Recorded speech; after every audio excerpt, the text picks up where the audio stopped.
So there's been a digital revolution in our culture over the last 30 or 40 years. Whereas our generation grew up with books, things you could touch. Now they have iPods, iPhones. Predators can get to our kids much more easily than they could before. There's studies that say that their brains are developing differently due to all the screens that they're looking at. And your special Kinect talks about this. Yep. So how do you think things have changed since we were kids, and how do the people that you interview in Kinect explain how their brains are reacting differently, how predators can get to them more easily, etc.? So this was a real journey for me. It was a really personally eye-opening experience. Now, I'm coming at this as a father, not as a therapist or as a neuroscientist. Those are the people that I interview in Kinect. But for my 6 kids who all have phones, and some of them need their phones for the way their school works or their sports work or their job works, I am really concerned with the way that it's affecting them. And I'm pro-technology, so I want my kids to learn how to use technology. But they desperately need wisdom, and as parents, we need help because no one's ever done this before. I use the term in the movie, pioneer parents. That's really what we are. You can't go to your parents or your grandparents and ask them, well, how did you deal with the internet and social media with your kids growing up? Well, they didn't have it back then. Believe it or not, it was the iPhone was invented 10 years ago, only 10 years ago. And so it's just now that all the reports are coming out because no one knew what this was going to do to kids. And the reports are really devastating. They're shocking. You can go online and just look up the president of Facebook, a former president, and he talks about how guilty he feels for creating a system that other top executives are saying are literally tearing the social fabric of our culture apart and creating addicts out of kids through a system that they created and knew what they were doing when they were making it. So this is obviously really concerning to us as parents. When we were little, if we had a question, we would leave our room and go talk to our parents, or we'd go ask somebody for the answer. But now kids are able to just ask Siri in the solitude of their bedroom. When we were kids, if the phone would ring, we would pick it up to see who it is.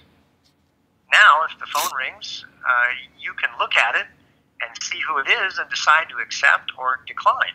And if you don't want to talk to them, well, you can just act like, they don't even exist. So kids are growing up thinking that the world revolves around them. They think that they are their own authority. They think they don't need teachers or wisdom. Information and data is at their fingertips. That's all that they need. They're believing things like choice is an expectation and a guarantee, not a privilege.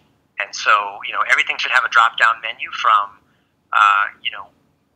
what kind of chores I should do, how much of my homework I should get done, what to have for dinner tonight.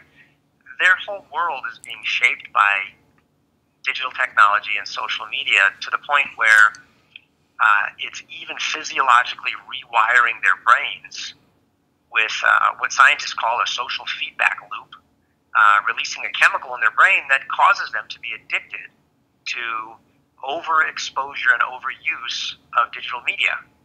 So it's nuts, and our kids are the guinea pigs.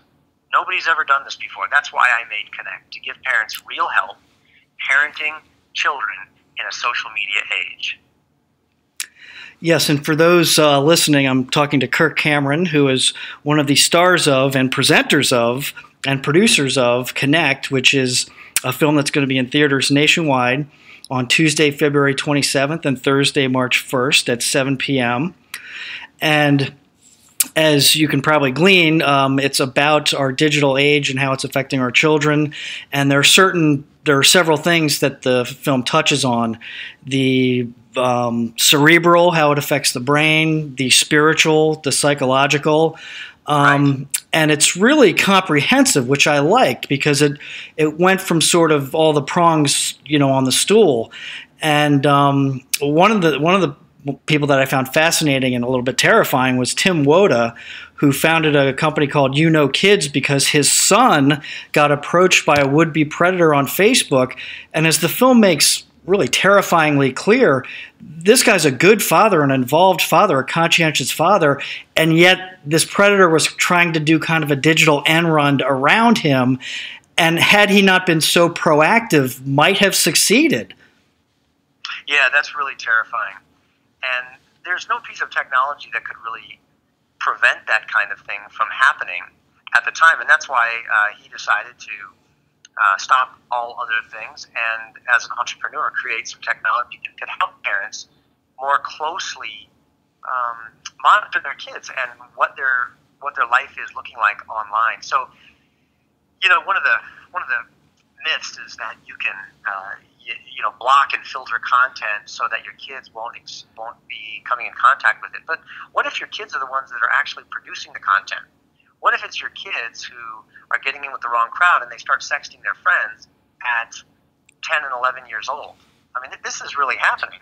And so really the battle that we face as parents is not against Facebook, although we should use wisdom and deciding when we should let our kids get on social media and have devices.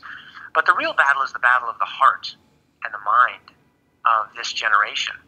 Our kids, more than anything, need parents who can show them the superiority of living life, not for the approval of their Instagram friends, but for the approval of heaven, and to love God with all their heart, and to love their neighbor as themselves. And we need to model that for our kids and show them the advantage and the superiority of real life relationships and friendships, not hollow, fake followers that they've never met, that they probably never will meet, shaping their sense of identity and purpose and destiny in the world.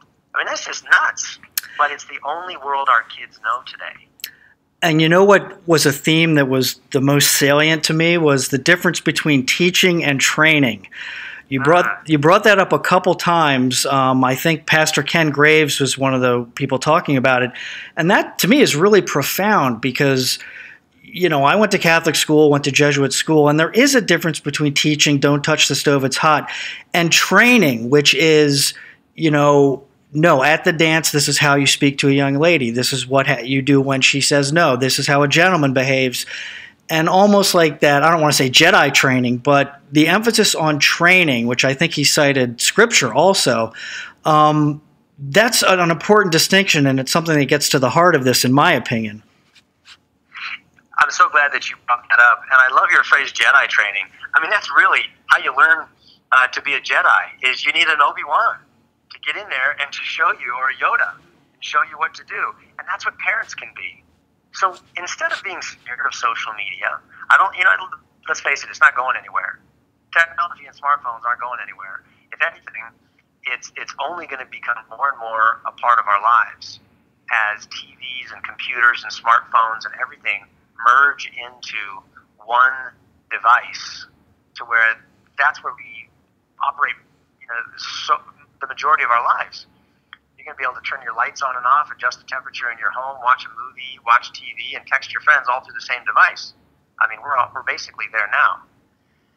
So modeling the right behavior, healthy living, being fully engaged and connected and faithfully present in the lives of your children, learning to put our own devices down as parents and engage with our kids, show them that we make mistakes. Sometimes we have to learn things the hard way, but when we do, we turn back to God. We can look for strength to start over again. There's always hope. We don't need to give up.